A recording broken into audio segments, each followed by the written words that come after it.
Horas e 43 minutos, estamos de volta com Folha no Ar, primeira edição. Hoje nós temos aqui o convidado, o jornalista Luiz Costa. Luiz, prazer em revê-lo, né? Obrigado, Marco, prazer é meu. E mais uma vez, bom dia, Luísio. E vamos então iniciar, né? Eu acho que o gancho que a Luísio citou de falar um pouquinho sobre, inclusive essa entrevista do Jorge Jesus, coletiva, essa né? coletiva. E ele foi muito sereno, o que é legal, né? Só que ele está conquistando, quer dizer, os outros técnicos estão pisando na bola, né? Vamos usar, já que a gente está com bola, né, que é o futebol, estão pisando na bola, porque essas críticas estão batendo na parede. Como a Luiz falou, é uma blitz chata, desagradável, mas as pessoas que têm mais consciência da coisa, tá vendo? A gente sabia que esses técnicos brasileiros não se emendam, né? É aquela história. Não se emendam. E não querem aprender, parece, né? Pelo menos me dá essa impressão. Não falo de todos, não. Não, eu acho que teve o lance mais, assim, assintoso foi, inclusive, não é porque ele é Luiz do Botafogo, mas foi o treinador do Botafogo, Roberto Valentim, que é um treinador com currículo. Acho que o Botafogo merecia um treinador de currículo melhor. Está compatível com o atual momento do clube. Sim, acho que tu falou a história do Botafogo, né?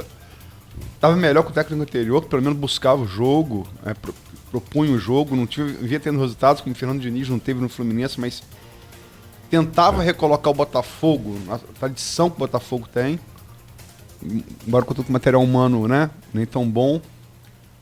Mas o Valentim, ele foi de uma deselegância com Jesus ao final do Flamengo 1, Botafogo 0, um placar duro, né? Falando, usou até xenofobia, quem pensa que é para dizer essas coisas no Brasil, quem Valentim pensa que é para determinar o que alguém tipo pode assim, dizer ou não dizer no Brasil? Aqui é meu quintal, né? Que isso. É horrível isso, né? E João Santana também. João Santana disse antes do jogo do Grêmio que tem uma história, né, uma história de respeito aí nos clubes do Rio, Vasco. E foi um grande jogador também, né? Joel. Um grande jogador, mas foi acho bom zagueiro. Melhor treinador. Mas teve esse momento também para passado e falou ontem antes do jogo, um dia anterior. E o Jesus falou, eles têm um sinônimo para pijama que não é pijama. Em Portugal Camisola? Camisola. Alguns técnicos até de camisola, quer dizer, estava aposentado. Aposentado. Tá falando de João Santana. Então, e acho que ele esperou dolosamente para assim, garantir o título. Vou falar o que eu penso. E ontem falou, inclusive, falando como português, um país de grandes escritores, né? Uhum. Citou Saramago, José Saramago, ganhador do Prêmio Nobel de Literatura. Citou Fernando Pessoa, é o grande poeta modernista, talvez um dos maiores, não só da língua portuguesa, como da literatura universal. E citou também o pai de todos, Luiz de Camões, para falar de inveja. E numa associação óbvia ao sentimento que ele tem gerado aí nos seus conterrâneos. Como é que você vê isso, Luiz? Eu acho que você e o Marco já deram um resumo. O que está acontecendo é realmente esse incômodo por uma pessoa estar vindo de fora e mostrar algo que, assim, eu respeito muito o trabalho do Jorge Jesus, mas não o vejo como grande inovador, como o cara, é um genial, é o cara que veio aqui para ensinar todo mundo. Ele está trazendo, eu acho que o treinador brasileiro, ele parou no tempo. Ele se acomodou. E ele ficou preguiçoso. O jogador brasileiro, quando vai para a Europa, ele chega lá e os jornalistas europeus, os torcedores, olham com um certo desdém, tipo assim, esse cara veio do Brasil, esse cara não quer trabalhar, esse cara não quer treinar. O Gabriel Barbosa, Gabigol, sofreu isso na Itália. Não sei se porque veio com a pecha de ser um garoto novo, marrento, né, folgado, né? Ou se porque chegou lá e não trabalhou mesmo, né? Mas o jogador já chega com esse... E o Jorge Jesus veio trazer Eu acho que um novo ar, um novo momento, uma possibilidade de um futebol mais vistoso, mais bonito, mais empolgante, mais sedutor. Eu não sou torcedor do Flamengo, mas quando o Flamengo vai jogar, eu quero ver o jogo do Flamengo. Mas era o que passava comigo nos anos 70 e 80, que eu ia ver o jogo do Flamengo. Nos anos 60, que eu queria ver aquele ataque do Botafogo, Zequinha, Roberto, Jairzinho, Paulo César. Quem é que não queria? E Santos de Pelé. Santos de Pelé. E o grande incômodo, o palco preferencial de Santos de Pelé era o Maracanã, justamente. Exatamente. Exatamente. E eu acho que o grande incômodo é que isso está vindo em dose dupla. É claro que o nome do momento é o Jesus, pela posição que o Flamengo está ocupando. Mas se você olhar o investimento, o elenco, o time do Santos, o que o São Paulo consegue em termos de resultado, também é um trabalho que você fala assim, putz, esse cara faz a diferença. E os treinadores brasileiros estão visivelmente incomodados com essa situação. Não há como fugir disso. Eu acho que a declaração do Joel é uma declaração mais jocosa, porque o Joel, aquela história de ser o rei do Rio, ganhei tudo, tipo assim, pô, estão dando ao cara aí um holofote que eu não tive, ganhei tudo, não tive, né, esse espaço que o cara está tendo. É claro que tem aí um pouco de crítica, um pouco de ciúme, né? Lógico. Mas o Valentim profundamente infeliz. E o Aloysio tocou no detalhe que o Barroca, em determinado momento, não estava conseguindo o resultado ideal com o Botafogo. Mas graças ao Barroca, o Botafogo fez aquela gordura no primeiro turno que ainda possibilita que o time se mantenha respirando por aparelhos, né? Porque o time está agonizando, o time está pedindo para cair, mas tem gente também que está empurrando. Não, também quer, não. É uma briga nadada. Lá em cima a situação está resolvida, né?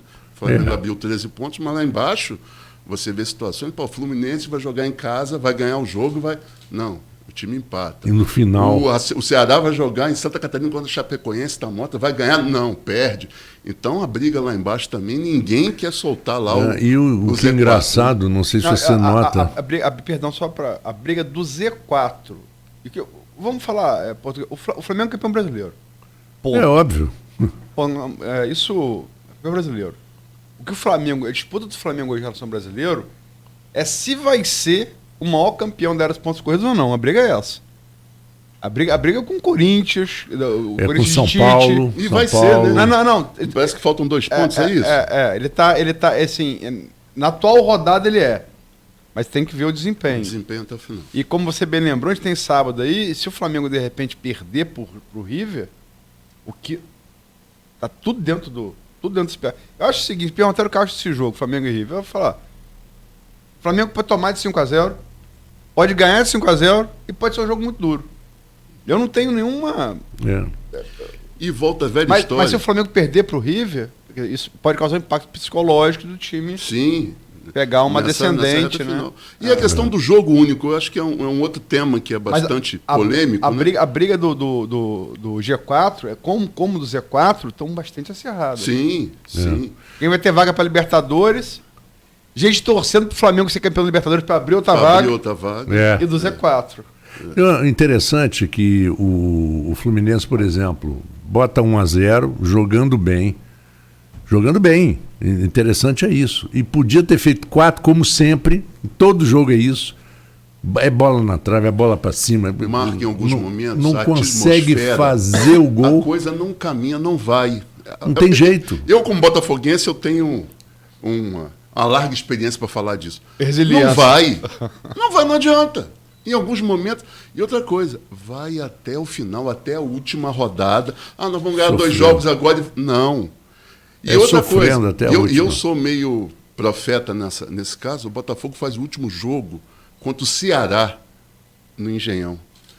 E, nas minhas contas, é o jogo que pode definir ali qual dos dois vai para a Série B no ano que vem. É emocionante. Não tanto quanto o Flamengo, mas é emocionante. Mas você concorda com aquela famosa frase em relação ao Botafogo, muito antiga e que vale? Existem coisas que só acontecem com o Botafogo. Os torcedores do Botafogo. Não, eu sou um exemplo disso. Botafogo, o torcedor fala isso. Mas é verdade. O Flamengo também tem coisa, né? Pikachu jogar aquela bola que jogou contra o Flamengo, só acontece com o Flamengo. Mas tem algumas situações, né? Esporádicas e que... Mas assim, eu acho que essa semana, é claro que tem a turma do secador. Não adianta. O torcedor brasileiro, o torcedor principalmente do Rio de Janeiro, tem que se unir, todo mundo torcer. Isso não vai acontecer. A gente sabe disso. E é claro que... Nem do Rio de Janeiro, nem de Porto Alegre, nem de lugar nenhum. Não tem jeito, não tem jeito. Eu acho que em Minas e no Sul talvez seja pior ainda, que são bipolar, né? E o Aloysio falou uma coisa muito interessante, a gente tem que ver também quem está do outro lado. Porque o primeiro título, o Flamengo, em 81, ele pegou um adversário na final que não tinha tradição em termos de disputa continental, né? E agora ele vai pegar o River Plate, que está tentando seu 5º título, né? É uma equipe bem montada, bem treinada, e que nos últimos anos venceu 2015 e venceu 2018. Então, assim, é uma equipe que... briga, na verdade, pelo que tem bagagem, bicampeonato, né? Exatamente. Tem um problema muito sério. O torcedor do River tá sofrendo muito. A gente está aqui conversando, o torcedor lá está preocupado. Eles não estão bem no Campeonato Argentino. Eles têm um problema sério com o Enzo Pérez, que é o grande nome que foi treinado pelo Mister lá no Benfica. Enzo Pérez é a fonte do Galhardo para desvendar os segredos de Jesus. E ele fraturou o ombro quinta-feira. Não é uma coisa de uma luxação, de uma coisa assim mais leve que possa ser até o dia do jogo contornada. O cara está com o ombro imobilizado. Os médicos não veem até sábado a possibilidade de deixar o cara 100%. Aí estão testando algumas situações que possam... Quer apostar como vai jogar? Não, ele vai jogar. Mas não é aquela situação criada para deixar o técnico do time preocupado assim, será que vai ter ou não um jogador? É fato, o River disputou na quinta-feira a semifinal da Copa da Argentina. Como aqui, né? Copa do Brasil, lá também venceu o Estudiantes num jogo pegado, porque... O futebol argentino... Estudiantes, que é o maior vencedor da Libertadores. É pau para todo lado. E o time ganhou 2-0, garantiu vaga na final, mas ganhou um problema seríssimo dentro dessa arrumação, porque o River do ano passado para esse ano também perdeu algumas peças perdeu. Importantes. O Galhardo é aquele cara que vai remontando. Perde aqui, você fala assim, ficou complicado. Não, ele vai... Belo jogador, arruma uma muito bom técnico. Jogador clássico, então, 2 Copas do Mundo para a Argentina. E eu acho, pelo que eu tenho observado à distância, o Flamengo chega mais inteiro para essa final do que o River. Mas aí a camisa, jogo único, num país, né, que não estava nem... Ia ser no Chile, agora... Não estava nem no mapa, né? Não estava previsto essa questão. Então eu acho que tudo pode acontecer, como o Luiz falou. Eu acho que o favoritismo, na minha opinião, é do Flamengo. Agora... O jogo é em Lima, né? No Lima. Eu sei lá, eu acho que não há nenhum torneio, acho não, é um fato, na opinião, não há nenhum torneio de futebol do planeta onde a tradição conte mais do que Libertadores. É verdade. Ponto. Isso não é... É fato. Discordar disso é discordar que a parede branca é branca. Então, lógico, é fato. O River tem 4 títulos, o Flamengo tem 1. O River é o atual campeão da Libertadores. Então, são coisas que eu acho que colocam o River num patamar... Se eu tivesse que apontar... Acho o seguinte, acho que o Flamengo tem mais time, vive melhor momento, mas o River tem mais tradição. E acho que não há torneio de futebol no mundo de tradição conte mais do que a Libertadores. Então, por isso eu coloco o River num patamar um pouquinho à frente do Flamengo. Mas é um jogo imprevisível. Acho que um jogo não dá para fazer previsão. Como eu falei, pode ser um resultado folgado de um time, pode ser um jogo muito duro, né? Eu não vejo... Agora, há que destacar que o Flamengo, de 81, aquela coisa que o Luiz falou, né? Você que não é Flamengo, a verdade é a seguinte, quem não é Flamengo, não é de Flamengo. Raras exceções. São as duas maiores torcidas do Brasil. Flamenguista primeiro e anti-flamenguista segundo. O que se falou, tinham que botar algum defeito naquele Flamengo de 81, que não tinha defeito o time. Aí tinha que inventar. Que em 81 não jogou time argentino na Libertadores, de fato não jogou. E o Cobreloa realmente, eu tive no Chile agora esse ano, o Cobreloa é aquela coisa, time de região mineradora. Então teve uma fase boa. Naquele momento, pessoal, ditadura Pinochet, que botou cachorro em cima do jogador do Flamengo. Então foi. Agora, foi uma série de 3 jogos épica e violentíssima. Pelo amor de Deus. Eu me lembro de Adílio e Lico saindo de campo, que parecia MMA. Não, é verdade. Mário Souto entrou em campo, não sabe se foi uma pedra, se foi um prego, se foi o que foi, gilete. Ele cortou o jogador do Flamengo. E Júnior conta, policial armando metralhadora dentro do campo apontando para ele, quer dizer, cachorro em cima do jogador. Mas essa é justamente a questão. Foi uma final marcada por esse clima de violência, de antijogo. Hoje a expectativa é de uma final... De super jogo. De um bom espetáculo. Eu acho até complicado, num jogo único, as 2 equipes vão partir para cima e vão buscar a vitória. Não é assim. Né? Você tem aqueles 90 minutos e não é. Você tem muita calma nessa hora. Né? E a pressão ela pesa muito. Pesa muito. Mas acho que o Flamengo vai partir para cima. É porque o Flamengo ele tem um conceito hoje, o Galhardo tem dito que é claro que ele não vai falar mal da equipe dele. Qual o grande problema que ele tem hoje? É a questão do ataque. O poderio ofensivo do River ele é muito limitado. Ele não tem um homem-gol. Não. Ele não tem aquele cara decisivo na frente, aquele cara que sobrou, o cara faz. E o Flamengo tem. Ele joga com mais aberto. Atacante de corredor. Isso. Então, assim... Mas é o esquema tático... Que funciona bem contra o Flamengo. Duas linhas de... É o velho 4-4-2. Né? É o velho professor. Duas linhas de 4 e... Como o Vasco fez, você vê que o Ribamar faz o 4º gol do Vasco, que é aquele tanque, né? Aquele cara forte, ele entra no segundo tempo. O Luxemburgo botou 2 caras para jogar no corredor. Que foi o esquema que mais deu certo contra o Flamengo, né? O River, o River não está copiando o Luxemburgo, né?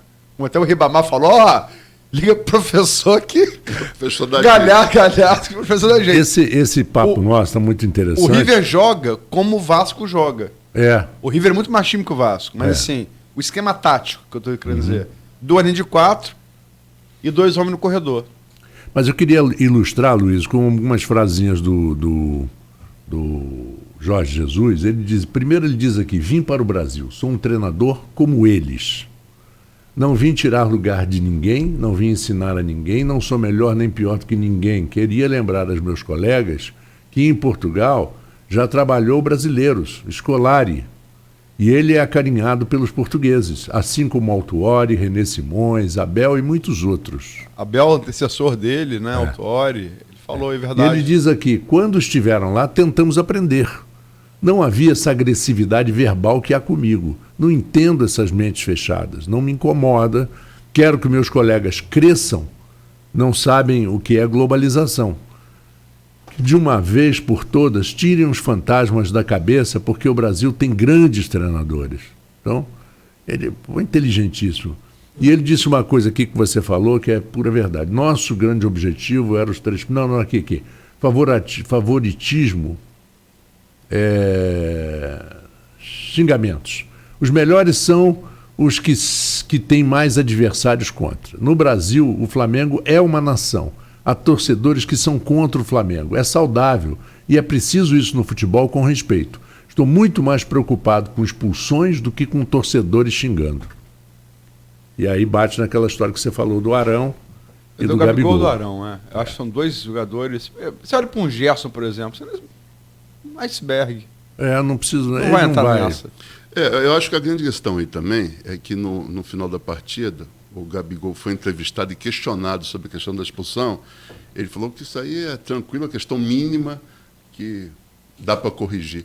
Eu acho que é a questão máxima, porque se é de temperamento, se é da formação, uma característica dele... Mas ele falou que precisa rever, ele falou. Mas como é que se muda isso? E Jesus falou que está muito preocupado com isso. É porque ele sabe, como você falou, numa partida do Júnior. Já pensou você perder um atleta por causa de uma atitude como essa? Você perdeu o cara porque ele parou um contra-ataque, o cara ia entrar sozinho na área. Mas perder um atleta porque estava zombando da arbitragem, né? Então, aí quando saiu também, aí foi uma de arena, você fica muito próximo, né? 3. Não, ele botou a mão assim, ele teve muito cuidado para não parecer com o Felipe Melo. Não, Ele botou assim, aí falou 1, 2, 3, 4, 5. E não se iludam. A arbitragem também, o árbitro, se não me engano, o trio é chileno, né?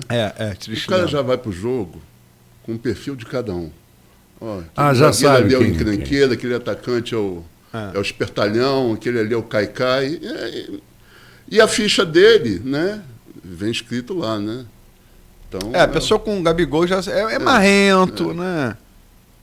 É verdade. Ele tem, tanto do lado bom quanto do lado ruim, eu acho que o pior e o melhor da escola Neymar, né? Ele traz. Eu não estou comparando com o meu jogador, não. Sim, são posições diferentes. Eu estou pensando aqui na escola, que é uma escola complicadíssima. E ele é formado no Santos de Neymar, pô. É a mesma. Ele teve Neymar como exemplo. Na moda irmã do cara. Então, enfim. Agora, um grande jogador, né? Tá uma fase muito boa. Embora eu ache, na minha opinião, o jogador mais decisivo, que fez muita falta ontem. Bruno Henrique. Eu também acho. Acho o Gerson e o Bruno Henrique. Acho que o Gerson é o cérebro, Bruno Henrique. Gerson é o arco. Zizico, e Bruno Henrique Zizico, é a como flecha. disse Armando Nogueira, era arco e flecha. Gerson é o arco e a flecha é Bruno Henrique. Como no Fluminense da máquina, Rivelino era o arco e a flecha era o Gil. Búfalo Gil. Mas um absurdo. Armando Nogueira falava que Zico era os dois. Zico era arco e flecha. Ah, sim. Como não dá para ser os dois? Não dá para ter um Zico? Porque então... o Zico tinha uma característica, não sei se vocês concordam. O Zico é o seguinte, ele não penteava a bola. Era aquela expressão até do Luiz Mendes, pentear a bola. Não. A bola caía na frente dele, ele metia a vara na bola. Objetivo, né? Vertical. De cada 10, ele fazia 3. Vertical, jogador vertical. Ele metia o cacete na bola. E ontem, só para marca histórica, Gabigol ontem com gol de pênalti, fez 22, superou a marca histórica de Zico, que havia marcado 21 nos brasileiros de 1980 e 82. Uhum. Já havia passado a marca de Adriano Imperador, que em 2009 fez 19 gols. É uma marca histórica. É uma marca fantástica. Vai ficar. Quero ver fazer 81 na temporada, igual o Zico fez. Mas eu acho que... É mais complicado. Eu acho que o Bruno Henrique é um caso a ser estudado, à parte. Porque ele tinha um problema gravíssimo, tanto no Goiás, principalmente no Santos, que era a questão da conclusão. Ele concluía mal. Os gols ele que ele fez desperdiçava, pelo amor de Deus. Tudo. Rapaz, o cara não erra perna uma. Direita e perna esquerda. Não, parou na frente dele. 2 gols com cada perna. Efetivo, é mortal. Então, mas isso são o Edinho, que foi um grande zagueiro, né? O Edinho diz, são certos fundamentos que você só evolui se você treinar muito. Não, e o Jesus fala isso, que a questão do Bruno, muito treinamento. Ele não teve base. Me parece que é aquele atleta que surge já na várzea, com uma idade já um pouco mais avançada. E treinamento é fundamental. Muita gente acha que é perda de tempo, eu acho que é... Mas também, Vida Várzea, o maior jogador da história do Botafogo, um dos maiores da história do futebol brasileiro mundial, Vida Várzea, Garrincha. Exatamente. E há quem cobrasse dele alguma função tática dentro da equipe, né? Coisa que o Mister já faz dentro do Flamengo. E eu acho que é uma outra característica muito interessante que destoa do comportamento do treinador brasileiro é a forma como ele se comporta, tanto em relação ao grupo, quanto em relação à torcida. E ele é um cara que ele não deixa para cobrar no vestiário, não. Acabou um jogo, se alguma coisa o incomodou, ele pega o cara no gramado, traz no calor do jogo. Impressionante. Assim, amigo, não é assim, mandei fazer isso, você fez aquilo, não quero isso.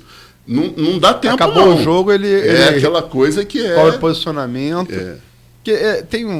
É muito intenso. Até li aqui na época, eu não vou lembrar o nome do rapaz agora, de um grupo de humor português. Eu até li aqui parte do artigo. Foi muito elogiado o artigo, muito lido. Foi publicado na Folha de São Paulo aqui no Brasil. O nome do grupo acho que é Gato Podre. Um nome assim, tipo Porta dos Fundos de Portugal. E ele falando, explicando o que é Jesus. Que ele acompanha desde Belenenses, né? Na verdade, ele começou como técnico no Amora, que é um time menor de Portugal, pelo qual jogou também. Ele é jogador. Depois no Belenenses, que começou a fazer sucesso. Depois Benfica, né, e Sporting. E ele falando que ele tem a seguinte filosofia, o Jorge Jesus, explicando isso, né? Que acho que vai muito de encontro com o que você está falando. Você sabe hoje, no futebol de hoje, em média, quanto tempo o jogador tem a bola sob seu domínio? Dos 90 minutos. 1 minuto e meio. Pode ser Zico, pode ser... Sei lá, quem é um craque hoje? Cristiano Ronaldo, Messi. Você tem 1 minuto e meio, dos 90 minutos, você tem a bola 1 minuto e meio no seu pé. Ele fala, o que você vai fazer na bola 1 minuto e meio é problema seu. O que você vai fazer nos outros 88 minutos e meio é problema meu. Eu vou te ensinar o que você tem que fazer nos outros 88 minutos e meio. Que aí é parte tática, né? Porque isso, é o que está fazendo a diferença, né? É muito prático, verdade, né? Agora, interessante é o seguinte, essa atitude, eu estava pensando aqui, porque vocês estavam falando, eu estava matutando o negócio do Valentim. Como é o primeiro nome dele mesmo?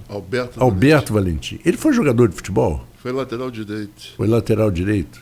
Bem mediano. Bem mediano. Jogou no Paranaense, depois jogou na Itália, jogou na Udinese. Logo na Udinese? Logo na Udinese. Onde jogou Zico. Para manchar Zico e Edinho. Edinho, é verdade. Agora, você vê que coisa interessante. Por acaso o Jorge Jesus falou alguma coisa para ele? Não, né? Não, o Jesus reclamou de... E também, vamos também fazer os dois lados, eu acho que ele exagerou quando ele fala que o técnico e o jogador do Botafogo fizeram caça ao homem. Acho até que fizeram. Mas a verdade... Aquele negócio, verdade todo mundo tem, né?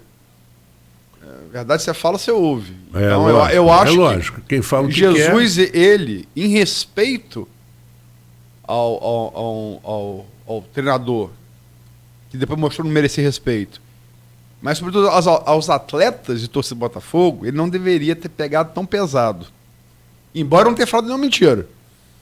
Que o jogo, porque foi uma caça. Foi condizente com a colocação. Porque foi uma caça, realmente. Eu vi o jogo. O Botafogo não tinha outra maneira. Só que aí... mas peraí, Luiz, tudo bem, não tinha outra maneira. Mas só que vai lá, quebra a perna do... Mas, claro, eu concordo com você. Mas aí, eu vi uma observação na CBN que ela foi muito interessante. O elenco do Botafogo é limitadíssimo. Agora, o Botafogo, eu não sei eu não posso qualificar como esquema de jogo que o Botafogo fez. Mas a proposta que foi levada para campo, de impedir que o Flamengo jogasse, provocou um incômodo. Sim. Porque o time não estava nos melhores dias. E tanto que o gol foi surgir aos 43 do segundo tempo. Sim. E assim, o Flamengo pode enfrentar, eu acho que o treinador ele tem que ter vários cenários na sua cabeça, imaginários, para preparar a equipe. Ele pode enfrentar um adversário como esse em qualquer momento, com a mesma proposta, com o mesmo antijogo. E apresenta dificuldade, não venha me dizer, foi tranquilo, a hora que quis, foi lá e fez o gol. Não foi assim. Eu acho que contra o Vasco, o Flamengo jogou com o freio de mão puxado. O Luxemburgo matou, fez, Vasco fez o gol, o Flamengo ia lá, empatava. O Vasco fez outro gol, o Flamengo ia lá, empatava. É claro que isso tem um risco. Pode ser que o cara faça e não dê tempo de você reagir. Sim. Mas eu acho que o que o Botafogo apresentou, o que o Botafogo propôs, provocou um incômodo, assim, nítido, claro, ao Flamengo. Eu não estou dizendo que o River vai adotar o mesmo esquema de antijogo, porque não é a característica dele. Não vai. Mas a equipe tem que estar preparada para enfrentar situações como essa que foi apresentada. O que é possível, aí eu acho que você falou é importante, que há que se lembrar que recentemente o Atlético Mineiro e Inter foram campeões Libertadores e não fizeram o Mundial, porque pegaram o time asiático lá, o time mexicano, e perderam. Porque não é mais como na época do Flamengo depois de 81, que era sul-americano europeu, vão jogar. Não. Você tem que fazer um jogo prévio com um time da Oceania, um time da América do Norte. Mas a gente ri, mas o Atlético Mineiro e Inter Fizeram e perderam. Então, o futebol no campo. Então, contra um time desse, pode ser uma proposta como essa do Botafogo. Sim. Qual foi? Ano passado foi Real Madrid, que ganhou? Ano passado foi o Liverpool, né? O Liverpool foi campeão europeu, né? Não sei. Ele ganhou o Mundial de clubes. Não, mas teve um que foi um dos favoritos para a final, e não sei se foi ano passado ou ano retrasado, não lembro se foi o Real Madrid. Teve um jogo duríssimo antes na tal da semifinal, né? Teve um jogo duríssimo. Quase perdeu, chegou a tomar gol e tal. Não, o Atlético Mineiro e o Inter de Porto Alegre foram campeões da Libertadores e perderam. Eu sei. Não se classificaram para a final porque perderam para Eu me lembro que eu tenho um conhecido que vendeu o carro. Eu tenho um conhecido gaúcho que vendeu o carro para ir ver o Inter e não consegui. Depois teve que vender o ingresso da final, porque já tinha comprado o ingresso da final. Gente, olha, vou pedir a vocês um minutinho só de intervalo e voltamos em instantes com Folha no Ar, primeira edição. Campus Delivery está de volta com o